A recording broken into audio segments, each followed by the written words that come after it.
हमारे पास न्यूज़ ये है कि एक अमरीकी बिजनेस अखबार फोर्ब्स जो कि हर साल 30 साल से कम उम्र ऐसे नौजवानों की फहरिस्त जारी करता है जो कारोबारी एतबार से अपनी अपनी फील्ड में नुमाया रहे हैं और अपनी सोसाइटी के लिए मिसाल बने हैं। और इस बार इस फहरिस्त में एक दो नहीं बल्कि 7 पाकिस्तानी नौजवान शामिल किए गए हैं। वैसे तो इस फहरिस्त में सबसे कामयाब हिंदुस्तानी नौजवान रहे क्योंकि भारत के 86 नौजवानों ने इस फहरिस्त में शामिल हुआ है और जो कि यकीनन बड़ी कामयाबी है, बड़ी बात भी है। लेकिन पाकिस्तान के लिए भी ये कम एजाज़ की बात नहीं है कि हमारे 7 नौजवान इस फहरिस्त में शामिल हैं। फोर्ब्स की जारी करदा फहरिस्त में लाहौर से ताल्लुक़ रखने वाली फिल्म साज बुशरा सुल्तान भी शामिल है जिन्हें आर्ट्स कैटेगरी में नामजद किया गया है। बुशरा यहाँ तक कैसे पहुँची, उन्हें इस फहरिस्त में कैसे जगह मिली, ये राज जानने के लिए हमने आज उनको कैच कर लिया है, तो उनसे बात करते हैं। अस्सलाम वालेकुम बुशरा, मेरी congratulations. Thank you so much, thank you. तो बुशरा, आप अल्हम्दुलिल्लाह, अपने इस जर्नी के बारे में हमें बताइएगा, कैसा था ये जर्नी और कैसी मुश्किलात आपको दरपेश हुई और अब जब इस मकाम पर आप पहुंची हैं तो कैसा महसूस कर रही हैं? बहुत बहुत शुक्र अल्हम्दुलिल्लाह। बड़ी इससे रियलिस्टिक सी फीलिंग है, कुछ एक्सप्लेन नहीं किया जा सकता क्योंकि इतना कुछ जल्दी सब कुछ हो रहा है कि अल्फाज नहीं है। और बहुत बहुत ग्रेटफुल हूँ अल्हम्दुलिल्लाह कि ये हुआ है। जर्नी के हवाले से ऑब्वियसली मुश्किल हर चीज़ ही है, लेकिन ये मतलब मेरे लिए थोड़ा सा आसान इसलिए था क्योंकि मेरा सपोर्ट सिस्टम जो है वो बहुत स्ट्रॉन्ग है। मेरी फैमिली इतनी मेरे साथ मतलब हर चीज़ में जुड़ के रही है कि मेरे लिए मुश्किल चीज़ भी आसान होती गई। तो आई थिंक लाइक मैं तो यही कहूँगी कि जब फैमिली साथ होती है तो जर्नी आसान हो जाती है। बेशक, इसमें तो कोई डाउट ही नहीं है। अच्छा, मुझे थोड़ा सा ये बताएगा कि आपके क्या व्यूज़ हैं फिल्म मेकिंग को लेकर, जिस तरह से आजकल यंगस्टर्स काफ़ी मतलब अच्छा काम कर रहे हैं और बहुत सारी फीचर फिल्म्स, डॉक्यूमेंट्रीज़ बना रहे हैं, उनको बाहर शोकेस कर रहे हैं और वो बहुत अच्छा ज़ाहिर है उनको रिवॉर्ड भी उसका मिल रहा है। तो what do you think about the future of this industry? अगर हमारे पास अच्छे प्रोड्यूसर्स और राइटर्स आ जाएं तो I think we have a very bright future, क्योंकि या हमारे जो एग्जिस्टिंग अच्छे नए राइटर्स हैं और प्रोड्यूसर्स हैं, यूथ आई वुड से, अगर उनको अपॉर्चुनिटीज़ मिल जाएं तो आई थिंक फ्यूचर बहुत ब्राइट है। इसमें यहाँ पे पाकिस्तान में इतने टैलेंटेड लोग हैं क्योंकि मतलब मैं NCA से पढ़ी हुई और मेरे साथ मैंने फिल्म मेकिंग ही की है वहाँ से भी। तो मेरे साथ एक एक बच्चा इतना टैलेंटेड था, मेरे बाद आने वाले भी, मेरे से पहले वाले भी। तो अगर उनको वो अपॉर्चुनिटीज़ मिल जाएं तो आई वुड से कि मतलब पाकिस्तानी इंडस्ट्री बहुत ऊपर जा सकती है। बिल्कुल ऐसा ही है। अच्छा बुशरा, मुझे ये बताएगा कि किस तरह आपसे फोर्ब्स वालों ने आपको अप्रोच किया और कैसे ये मुमकिन हुआ कि आपका नाम फिर इस फहरिस्त में माशाल्लाह शामिल हुआ, कुछ बताएंगे इस बारे में? मुझे तो एक्चुअली पता भी नहीं था कि ये सब कुछ मैं कर सकती हूँ या मैं मतलब क्या होता है। तो somebody suggested कि तुम्हारा काम इतना अच्छा है तो why don't you apply for Forbes। आप अप्लाई करते हैं, उसकी सबमिशंस खुलती हैं। तो उसके बाद फिर ये साल का प्रोसेस होता है। उसके बाद लाखों लोगों में से चंद लोग सेलेक्ट होते हैं और फिर नॉमिनेशंस आती हैं। तो मुझे नॉमिनेशन आई थी, उसकी नॉमिनेशन के बाद फिर एक प्रोसेस होता है जिसके अंदर you have to fill out forms and what not and talk about yourself. और फिर उसके बाद आपको नहीं पता होता किसके पास जा रहा है, क्या जा रहा है। बस आप एक प्रोसेस का हिस्सा होते हैं और फिर एक फाइन डे आपको रैंडमली पता चलता है कि आप फोर्ब्स में आ गए हैं। ज़बरदस्त। अच्छा, मैं चाहूँगी थोड़ा सा आप मुझे बताएंगी, क्योंकि बहुत सारे ऐसे अच्छा काम करने वाले हैं जो चाहते हैं कि उनको भी ऐसे रिकग्नाइजेशन मिले, तो उनके लिए आप क्या बताएंगी? मतलब ये जो इनका क्राइटेरिया है सिलेक्शन का या फिर ज़ाहिर है पसंदीदगी का, वो क्या है? किस तरह का काम ये लोग पसंद करते हैं? I think something that's creating an impact वो मैटर करता है। आपके फ्यूचर गोल्स मैटर करते हैं कि आप लाइक अपनी सोसाइटी के लिए क्या करना चाहते हैं। मेरा तो मतलब ये था कि आपका काम कितना इम्पैक्टफुल है आपके अपनी कंट्री के अंदर या दुनिया के अंदर या मतलब एशिया के अंदर, तो वो चीज़ मैटर करती है आई थिंक। अच्छा, आपकी क्योंकि आपको इसके अंदर क्राइटेरिया का भी इतना नहीं पता एग्जैक्टली कि क्या।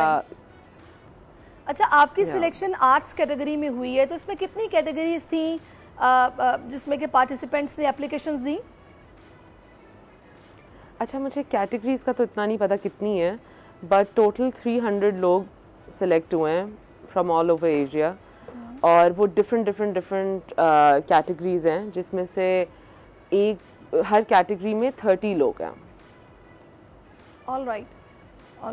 अच्छा, थोड़ा सा मुझे बताएंगी अपने इस प्रोजेक्ट के बारे में।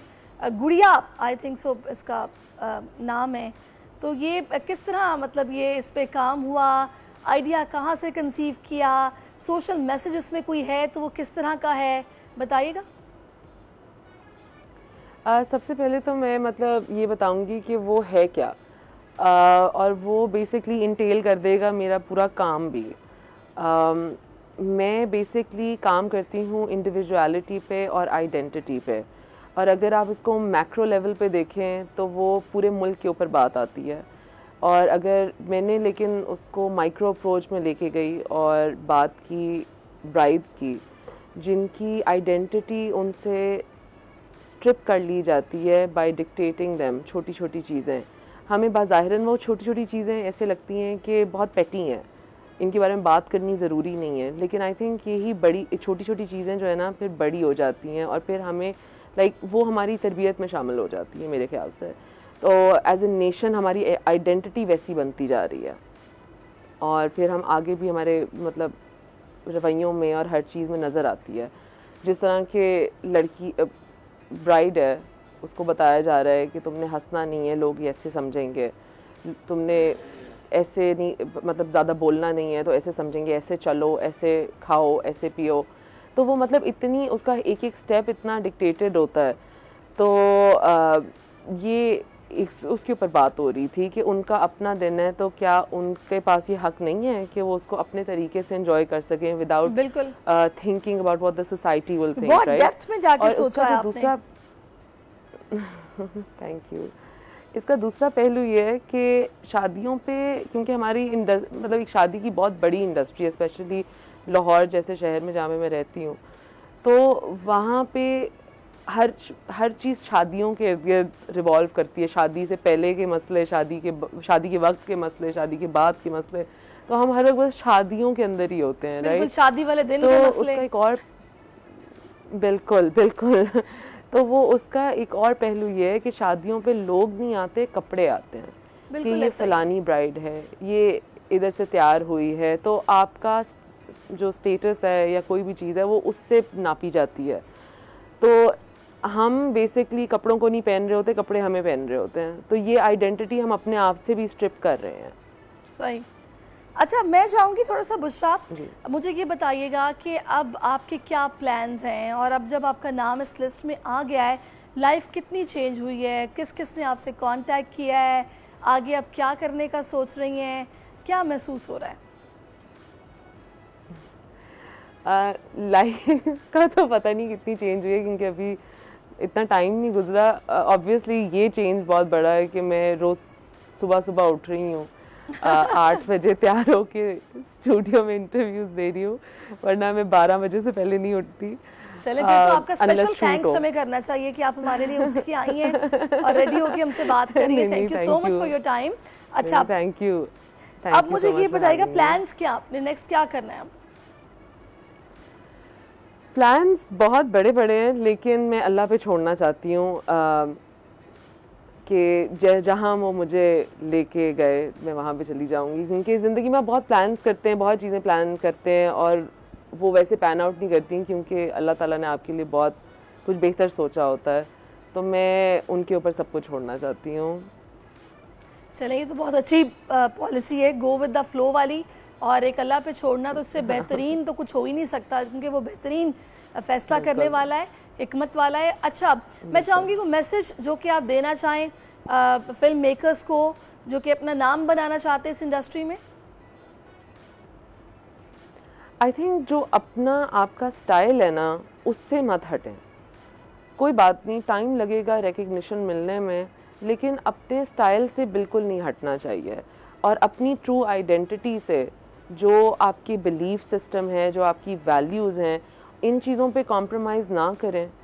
और इंशाल्लाह और फिर बस कंसिस्टेंसी से मेहनत करते जाएं, बग़ैर इस चीज़ के कि मुझे ये रिवॉर्ड मिलेगा, मुझे वो रिवॉर्ड मिलेगा। और ये सोच हटानी पड़ेगी कि मुझे सब कुछ अभी चाहिए। हर चीज़ अपने वक्त से आती है और मेहनत करके आती है। तो ये जो हमारी सोच है ना एज़ यूथ, अब हमारी आवाम की, कि सब कुछ अभी मिल जाए, पैसा भी अभी मिले, सक्सेस भी, फेमस भी अभी हो, सब कुछ अभी हो, तो आई थिंक वो सोच हटानी पड़ेगी और सिर्फ मेहनत पे तवज्जो देनी पड़ेगी। सही, बहुत अच्छा मैसेज दिया आपने, थैंक यू सो मच। आप हमारे साथ बुशरा मौजूद रही हैं और आपने इस हवाले से अपना कुछ अपनी अच्छी बातें हमसे शेयर की हैं। Thank you so much for your time. Subscribe करें और बेल दबाएं ताकि कोई खबर रह न जाए।